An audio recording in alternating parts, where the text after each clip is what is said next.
Hey guys, Christy Shelton here from foreverandafter.com, coming to you live with the next installment of my Healing After Heartache series focusing on miscarriage and pregnancy loss. I'll apologize now, I look like a hot mess. I'm actually on my way to go do my workout for today. Got a little bit of a late start this morning. But I wanted to bring to you my top 10 list of things that sometimes people say when they don't know what else to say, or sometimes they don't really know how to approach somebody when they've had a miscarriage. So feel free to share this list with anyone that you know that might be affected from a miscarriage or a pregnancy loss. The first thing that kind of irked me when I was going through my miscarriage was when people would say to me, "I know how you feel, I've experienced that myself." And I know that the thought process behind that was that, you're establishing common ground. The really hard part for me was when I would have men reach out to me and say that they knew exactly how I felt because their significant other had just experienced a miscarriage. That was super hard for me because there's probably no man in my life ever that's going to know what it's like to carry a child and lose that child. So I had a really hard time with people telling me they knew how I felt. Even if you had similar emotions, no two experiences for any people are ever the same. Number two is that God has a plan. While I fully believe that God has a plan for my life and he knew exactly what he was doing when he gave me my angel and then took my angel away, I wanted to punch people in the face when they told me that God had a plan.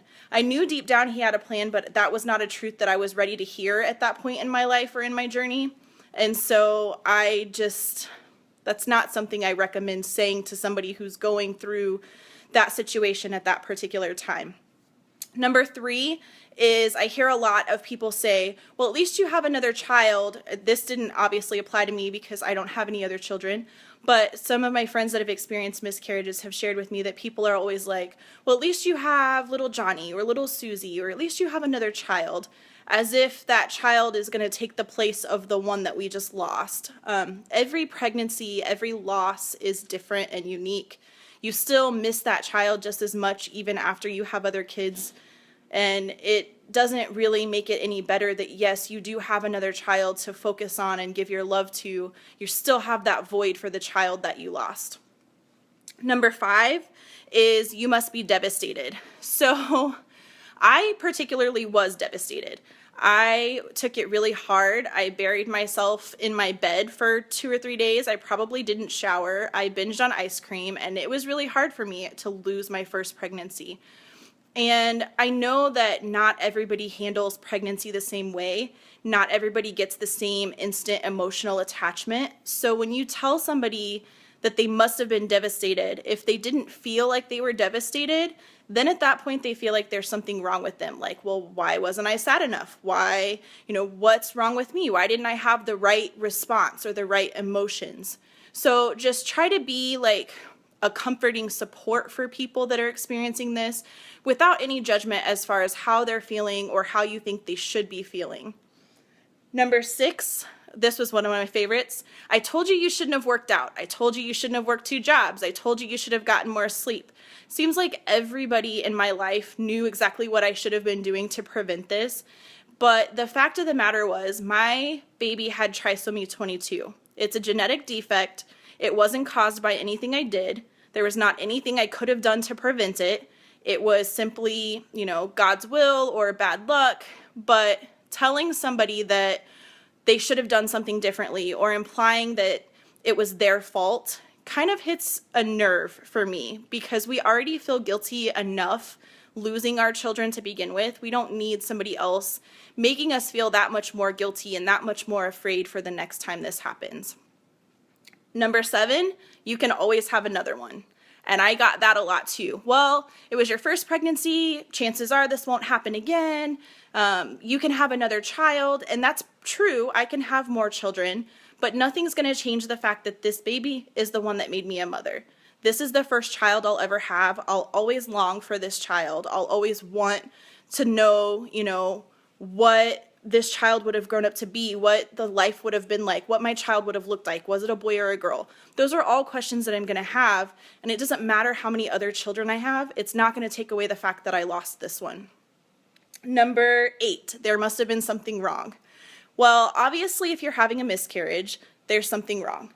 But this opens the door to other questions like, are you saying there's something wrong with me? Is there something wrong with my husband? I mean, obviously, our cells didn't split properly. The baby had trisomy. We had problems with that, you know. Is it going to happen again? We hope not, but it could happen. And when you tell somebody that there must have been something wrong, you're basically opening the what ifs for them and making them stress out more about things that they probably don't need to be worried about at this stage in their life. Number 9, at least you didn't know your baby. This was a hard one for me because I wasn't super far along. I never actually gave birth to my child. Some people say I took the easy way out because I got a D&C and I didn't actually have to see my child be born in whatever capacity it would have been born in. And I kind of feel like I fell in love with my baby the minute I got that positive pregnancy test. So it's not really fair to say, well, you weren't that far along, so you couldn't have loved your child that much. I still love that baby every single day just as I would if it was still growing in my womb. And finally, number 10, when are you going to start trying again? This was a question I actually got before I even had my D&C, which drove me insane because I was still pregnant. I still felt pregnant, and everybody wanted to know, well, when are you going to try again? Like this was just some like club to be part of, or like you could just move on that fast. And originally I thought that I wanted to get pregnant right away, and I was really upset and disappointed. They say that you're super fertile after you have a pregnancy or a loss. And so I was counting on, well, maybe I'll get pregnant this same month that this happens. It'll almost be like missing, you know, skipping a beat. No one will really notice that my due date was a different month, like a month or two later. And as time went on, I got super thankful that that didn't happen because we actually got time to grieve and really move on from the loss that we were feeling, the emptiness and the hole that we were filling.